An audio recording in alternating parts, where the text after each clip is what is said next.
നമ്മുടെ ഈ സൊസൈറ്റിയിൽ നമ്മൾ ചില കാര്യങ്ങൾ പാലിക്കേണ്ടതായിട്ടുണ്ട്. മനുഷ്യനെന്ന് പറയുന്ന ഒരു സോഷ്യൽ ആനിമലാണ്. അപ്പം നമ്മൾ പാലിക്കേണ്ടതായിട്ടുള്ള ചില കാര്യങ്ങളുണ്ട്. നമ്മൾ ജന്തുവിൻ്റെ ശവത്തിനെ നമ്മൾ കാർക്കസ് എന്നാണ് വിളിക്കുന്നത്, മനുഷ്യൻ്റെ കോപ്സ് എന്നാണ് വിളിക്കുന്നത്. അതിന് വ്യത്യാസമുണ്ട്. രണ്ട് ശവമാണെങ്കിൽ പോലും നമ്മൾ സൊസൈറ്റി പറയട്ടെ, സൊസൈറ്റിയോട് നമ്മൾ കാണിക്കേണ്ട ചില റെസ്പോൺസിബിലിറ്റി ഉണ്ട്, ചില മര്യാദകളുണ്ട്. അത് അപ്പോൾ മാത്രമേ ഈ സാമൂഹിക ജീവിയായി നിങ്ങൾ മാറൂ.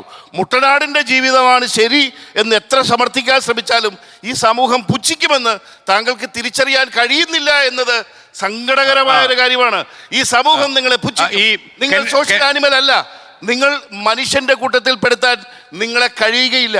ഒരു വലിയ കൺസെപ്റ്റാണ് ഈ ലിവിങ് ടുഗദർ എങ്കിലും നിങ്ങൾ പറഞ്ഞു വെച്ചത് വന്നാൽ ആട്ടിപ്പായിക്കേണ്ട ഒരു സിസ്റ്റമായി ഇവിടെ വിലയിരുത്തും. കെന്നഡി കരിമ്പങ്കാല അദ്ദേഹത്തിന്റെ പത്നിക്ക് ഇത് അഭിപ്രായമാണെന്ന് അറിയാൻ എനിക്ക് താല്പര്യമുണ്ട്. പരമ്പരാഗത രീതിയിലുള്ള വിവാഹം, ഏകപത്നി ഏകപതി, അത് മതി.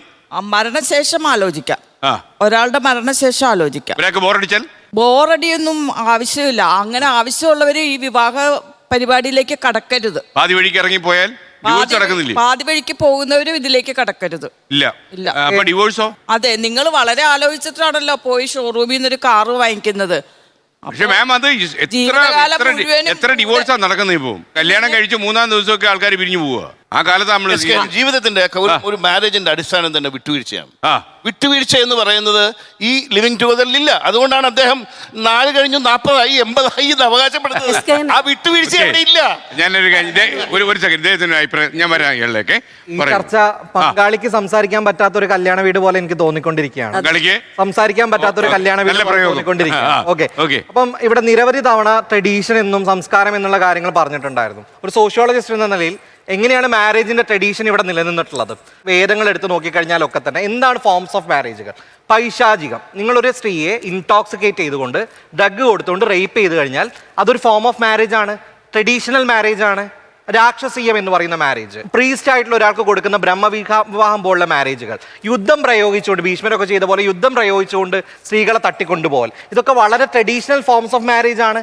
സതി എന്ന് പറയുന്നത് മാരേജുമായി അസോസിയേറ്റ് ചെയ്തതാണ്. ചൈൽഡ് മാരേജ് ഇന്ത്യൻ ട്രഡീഷനിലെ ഫോം ഓഫ് മാരേജ് ആണ്. ഈ ഇത്തരം മാരേജ് ഫോമുകളെ ഒക്കെ തന്നെ ഇല്ലാണ്ടാക്കിക്കൊണ്ട് ഗാന്ധർവ വിവാഹം എന്തുകൊണ്ട് നമ്മൾ പറയുന്നില്ല? ട്രഡീഷണൽ ഫോം ഓഫ് മാരേജ് അല്ലേ? ലിവിങ് ടുഗദറിന് സമാനമായ ഗാന്ധർവ വിവാഹം ട്രഡീഷണൽ ഫോം ഓഫ് മാരേജ് ആണ്. ഇത്തരം ഫോംസ് ഓഫ് മാരേജിനെ മൊത്തം ഇല്ലാതാക്കിക്കൊണ്ട് മാരേജിനെ പോലും പുതുക്കി പണിഞ്ഞത്, അതായത് സ്പെഷ്യൽ മാരേജ് ആക്ട് അടക്കമുള്ളവ. അല്ല, ഞാൻ സാർ സംസാരിച്ചപ്പോൾ ഞാൻ പറഞ്ഞില്ല. അപ്പൊ വളരെ ഇത്തരം ട്രഡീഷണൽ ഫോംസ് ഒക്കെ അതിൽ നിൽക്കുന്നുണ്ട്. അത് മാത്രമല്ല, ഞാൻ ഇവിടെ ലിവിങ് ടുഗദർ ആണ് ഏറ്റവും മികച്ചൊരു കാര്യം എന്നുള്ള അഭിപ്രായമുള്ള വ്യക്തിയല്ല. അതാണ് ഞാൻ പറഞ്ഞു വരുന്നത്.